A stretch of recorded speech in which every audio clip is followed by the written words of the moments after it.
I know you from childhood, and really, you guys should know that I guess you know that I love you so very much. Oh, That's true. So can you please tell our audience how was your upbringing? How did you grow up?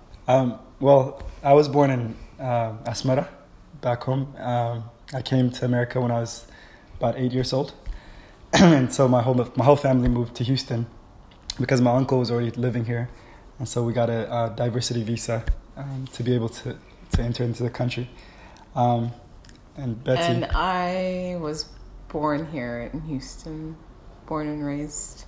So I think the moment you came to Houston, I knew you from then. Mm-hmm. And I knew Betty when you were very young. I don't know if you know, she was our flower girl, right? Yeah. For the wedding, yeah. For the wedding. Can you tell us about your life in the church?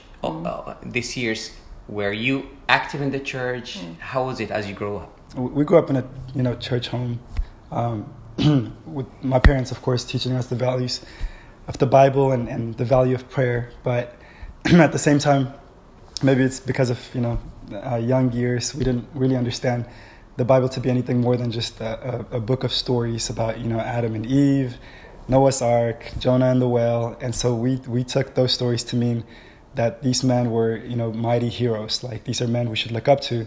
And we didn't really understand how that correlated to about God.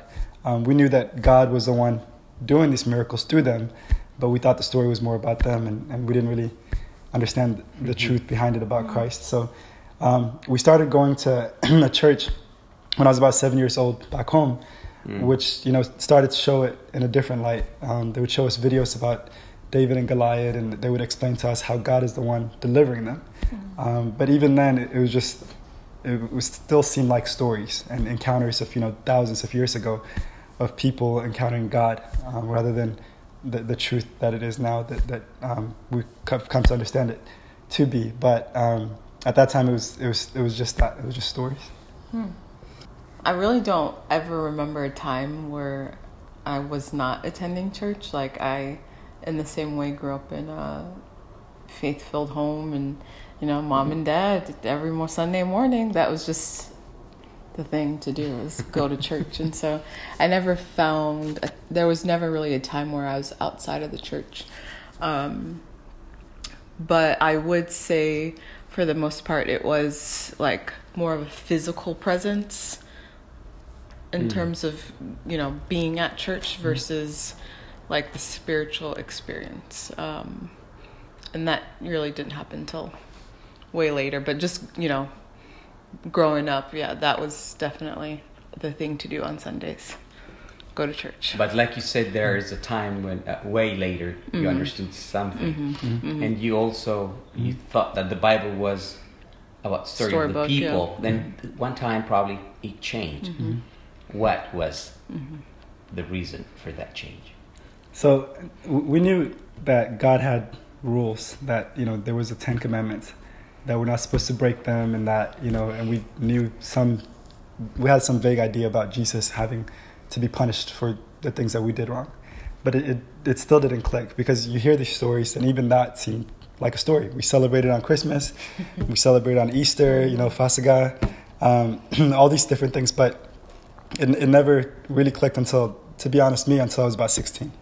And so there was times, and even up until that time, I was in and out of church. Mainly I went because, if my friends went there and if they stopped going, I'd stop going. Or if I had maybe problems with someone at church, then I stopped going for some time. And so there was a lot of different things and a lot of influences that would keep us out of church at times, me and my brother included. And but at some point, I think for me, when it finally hit home was when I was 16. So I went to church camp for the first time. And so at this place, it was basically a whole week of learning the truth about Jesus. And it was, they preached the gospel, they preached the blood, they preached salvation. And I think for the first time, it started to make sense, and it became more relatable to me, because I understood it as I was the one, that these 10 commandments were written for, and I'm the one that's breaking them, and Jesus was the one paying for them. And so it all finally started to click. I remember asking, so when it finally clicked, I remember finally asking, so who is Jesus exactly? And so, and I remember it was actually when I was 16, and my dad happened to be in the room.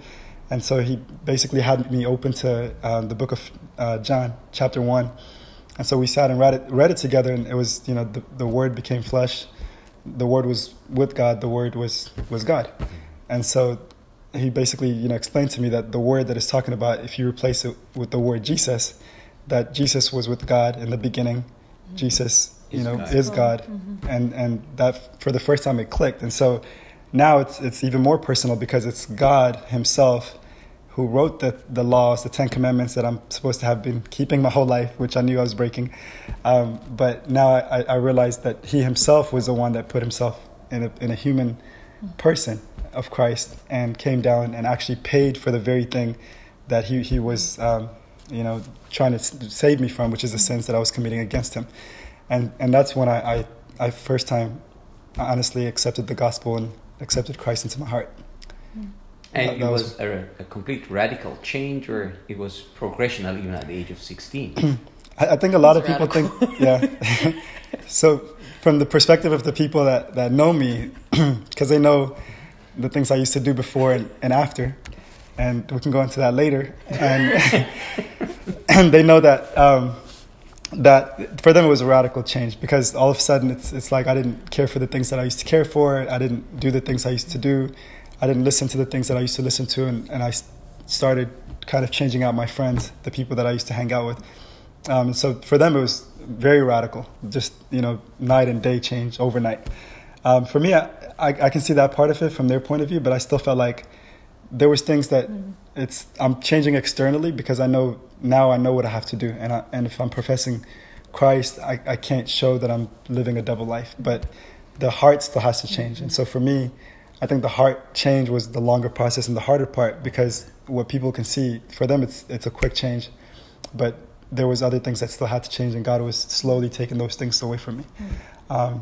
And so for me, the Christian life there is the immediate change, because you're born again, you have the Spirit of God in you.